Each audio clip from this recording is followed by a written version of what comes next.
The views and opinions expressed on any program are those of the producers and/or the persons appearing on the program and do not necessarily reflect the views and opinions of FRC Media, Bristol Community College, or the City of Fall River.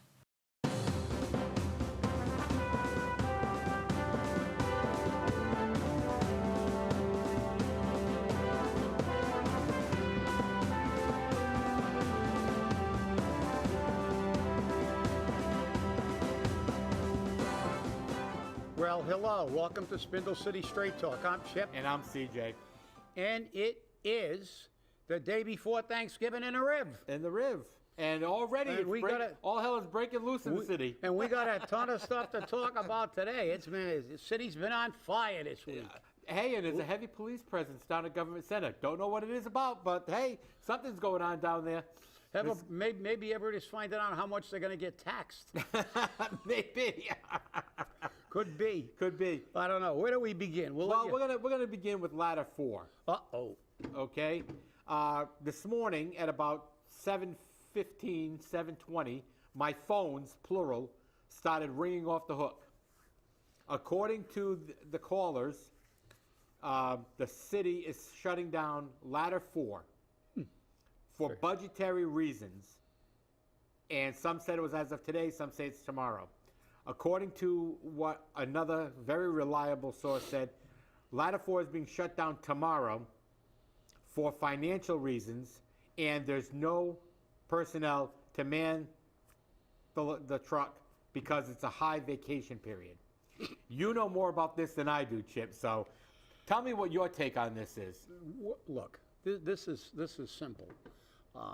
This is the lack of fiduciary responsibility on the part of the city. Look, the fire department put in a budget last year, and that budget is supposed to be a complete budget, including covering vacation periods. High vacation periods in the summer and holiday periods have always been problematic since they cut manpower. So they're replaced with overtime. The problem is that they don't have the overtime money. And they're saying that, well, people haven't volunteered because at some point in time, they made it where people could volunteer for certain holiday periods. You know, and it made sense because there are people who, like when I got on a job, everything was seniority. I was a junior man, so that means I worked every Christmas Eve, even though I had small children, and every New Year's Eve and every Thanksgiving, and so they said, well, there are people who don't have, young kids and stuff, and they'd like the overtime, so they made certain periods voluntary.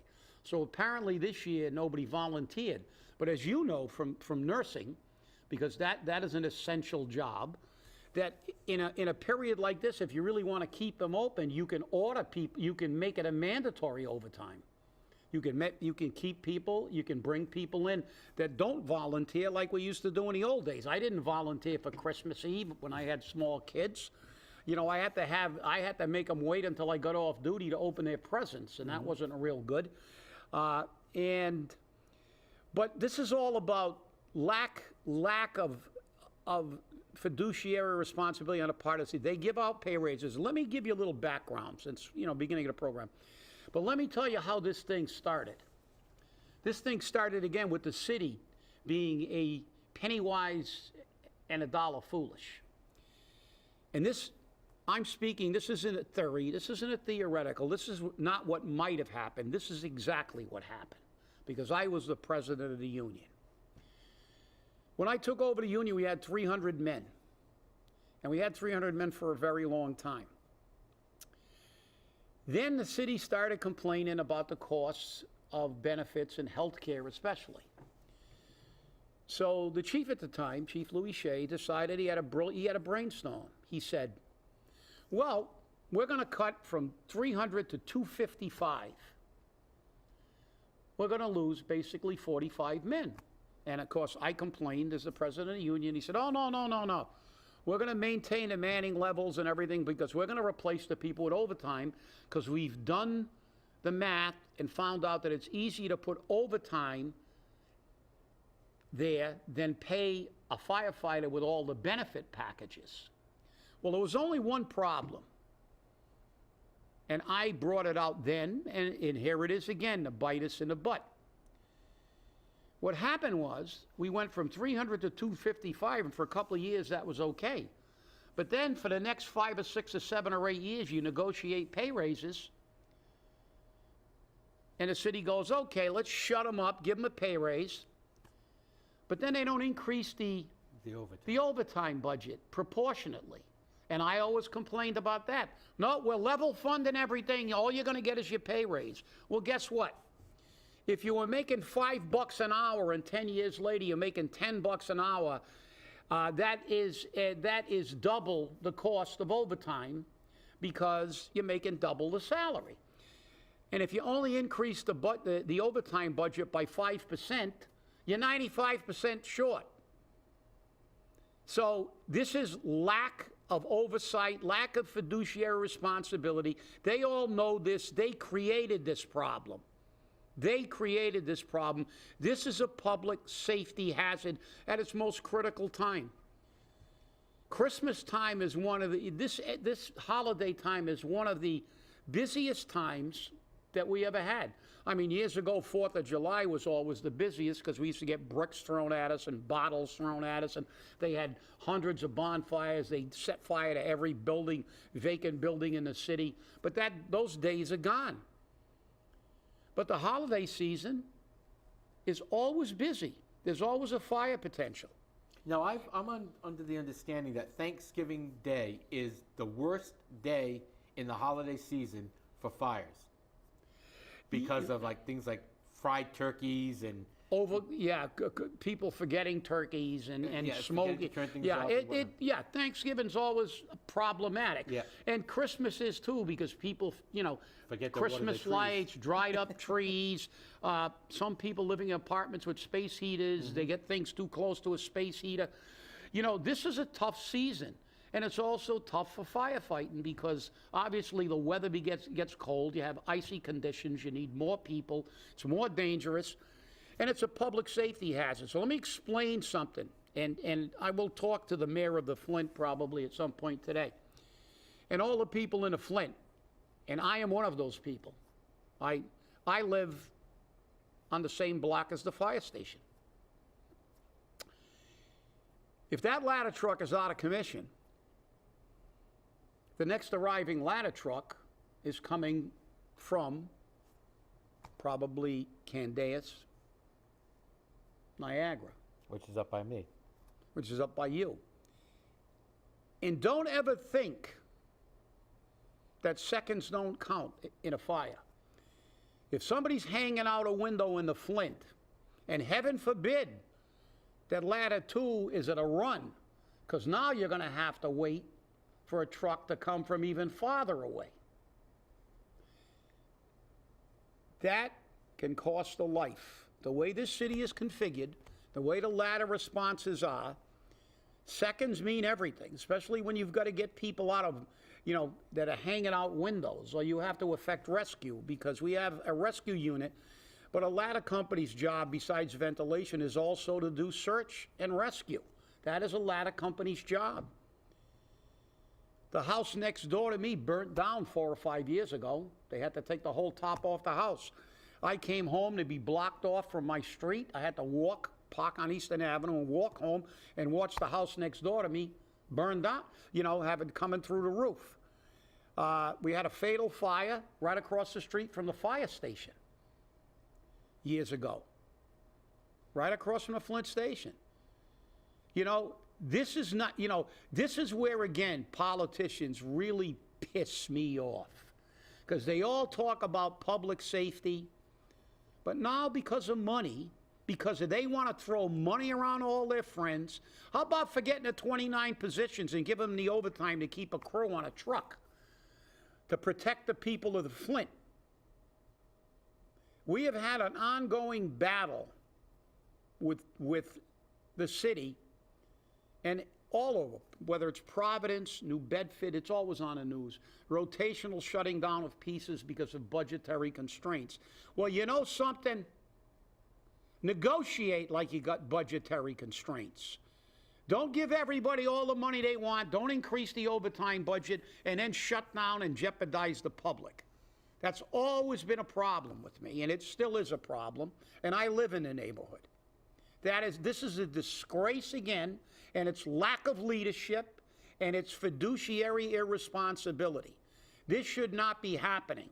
You put in a budget, vacations are picked in advance. You know these are high-end vacation picks. You know exactly how many men are on vacation. You knew that months ago. Months ago. But nothing was done about it till we get here and say, oops, we ran out of money. Well, I guess nobody cares anymore, and nobody's going to be held accountable because the current chief is going to be retiring next month, I believe, or the month after.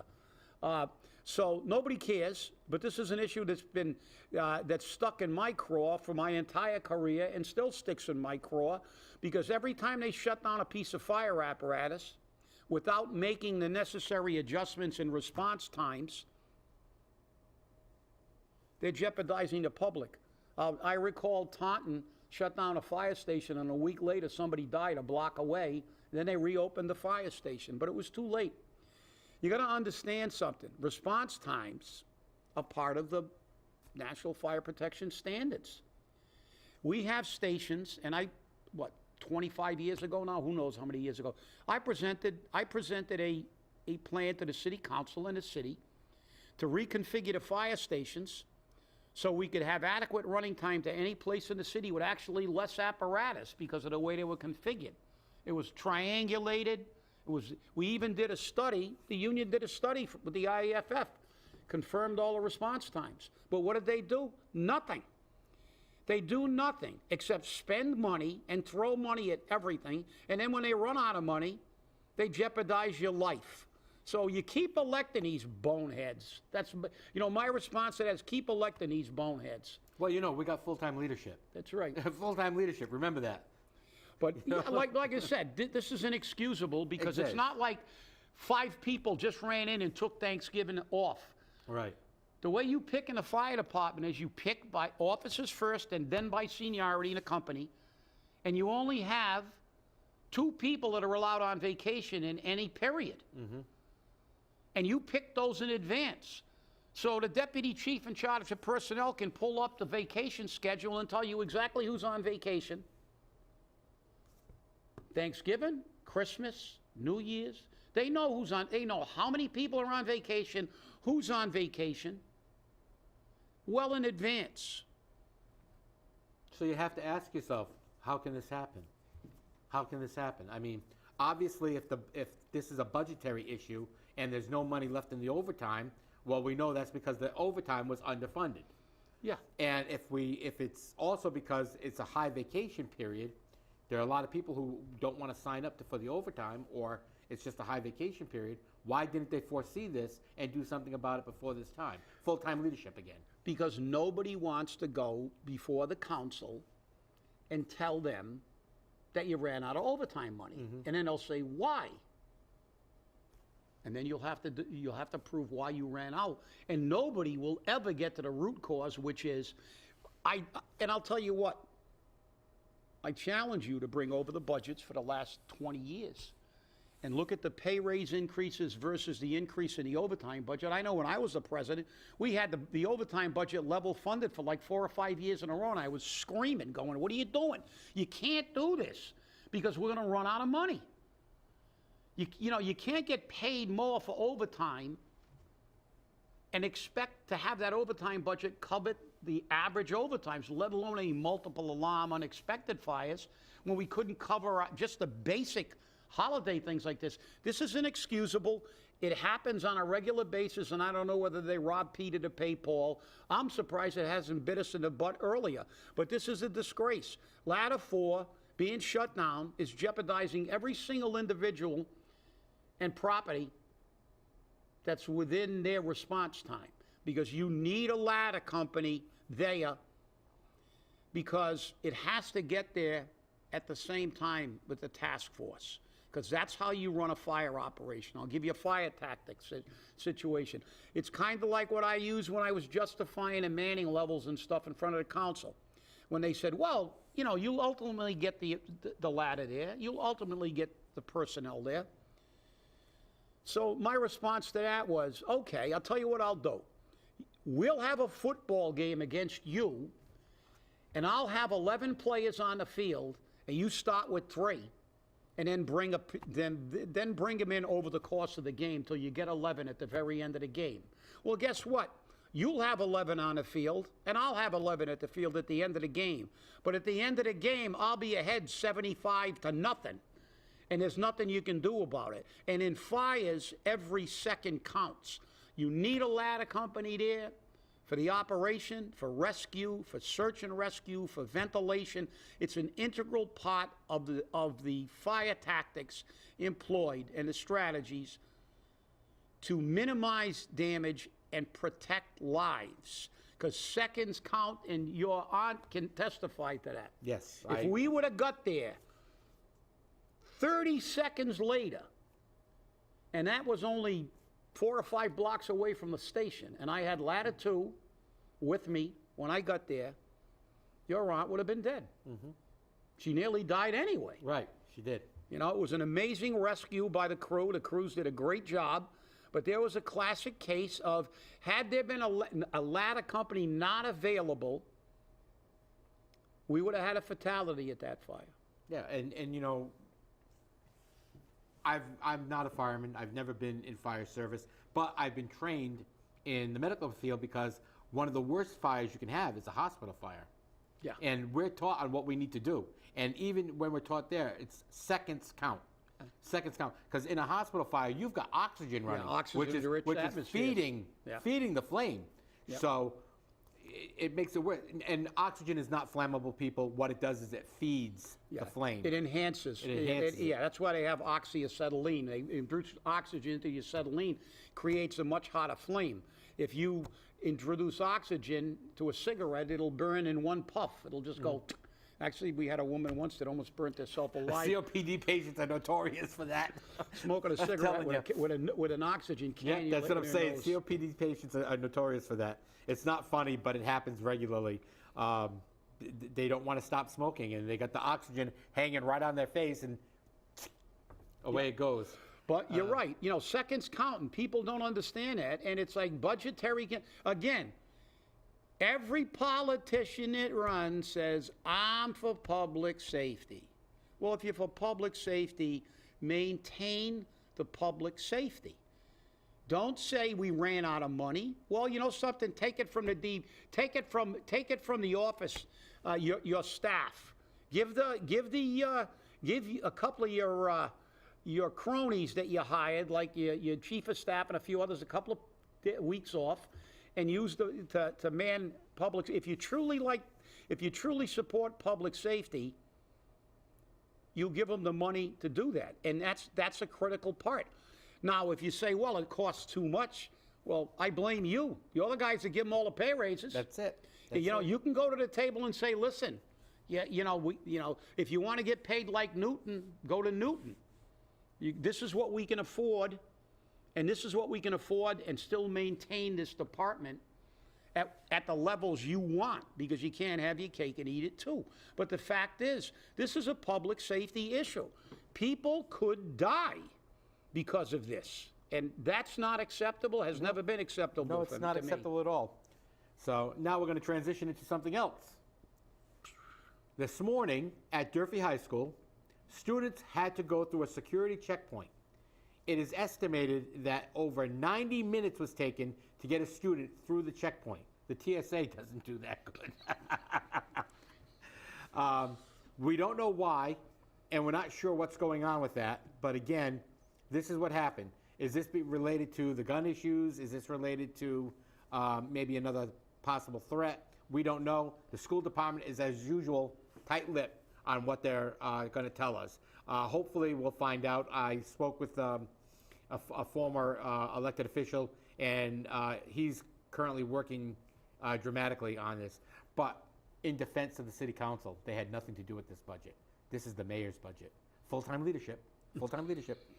Remember that, full-time leadership. Yeah, well, as I said again, and it's not like this is a new problem. This has No. been a problem since we went from 300 to 255. I maintain that 250, 255 virtually for my entire career. But then they began to erode that and erode that and erode that. And because, they're saying, well, you want more money, you got to have less people, but then you hit a point of no return. And then if you don't supplement the overtime budget to coincide with the increases in pay, this is it's inevitable. Right. So the fact is that this is inexcusable. And the reality is, if you truly care about public safety, that truck should be reopened. Yep. Because find a way. If you say we can't do this anymore, well, I'll tell you what. I'll go up in the attic and dig out my 5-year plan. I'll show you where you should build the new stations and consolidate so you can have better response times and actually have fewer trucks. See, the problem is that it's about manpower on the truck. And people always say, well, we're going to lose this truck. Yeah, you lose the truck, but you also ran it with reduced manpower. If you reconfigured the stations and then made sure you had a minimum manning standard on the 3 remaining task forces, you would actually get more people at a fire with less stations and less equipment. More bang for your buck. And it's the people that do the work. Right. These pumps are capable of putting out enough lines. You got a couple of pumps at a fire, you got enough lines to fight a pretty damn good fire. And the reality is, just do the math. Today, if you get 4 trucks there with 3 men on them, it's 12 people. Mm-hmm. Now, if you had 4 or 5, right? You would actually have more people with less trucks there. And probably in a low vacation period, you could have 5, which is the NFPA gold standard. But 4 trucks, if 4 is the minimum for efficient operation. So there's a whole bunch of complexities. The 1710 standard. Go read it if you want it. But this is just, it's outrageous during this period because this is one of the most dangerous periods that we face. Yeah. I know, and Let's get back to the school. Yeah, but for my phone to blow up like that, it can't be believed. But yes, back to the school. As I said, they're tight-lipped. No information's coming out of the school department. Nothing's coming out of the school system. We're getting the reports of this from students who are waiting in line to get into school, and it's taking them up to 90 minutes. That's not acceptable. And you as parents, if you're watching, should call your school, call Durfee, and say, what the hell happened at that school this morning that my kid had to wait 90 minutes to get into school to go through a security checkpoint? Why did they do that? Because remember, they spent $263 million on this school, and they didn't build security checkpoints. They didn't put in metal detectors. Did they have metal detectors today? Did they bring them in from the police station? We don't know. We don't know because, again, no transparency, no information. Everyone's got something to hide, and that's not acceptable. That's for sure. No, you're right, CJ. Look, the fact is, I don't expect to get specifics about everything, but we had a police-involved shooting. We get very little specifics, but we need something. The public needs to be apprised of what's being done. We had a discussion about that yesterday on another show about they're doing a lot of good things, so let's hear about the good things too. Let's tell everybody what we're doing to move in to address issues. But the school, this is becoming just it's not acceptable. You look at situations of vandalism. We're getting reports, and obviously these are allegations, but we get pictures of this stuff. Right. So vandalism, leaking pipes, leaking sweaty. Well, now they said it was a steam pipe, which is I don't believe that one. Neither do I. but basically a lot of assaults in the school, locked floors, people being locked in, basically like a prison. We get all these kind of reports from students and parents of students.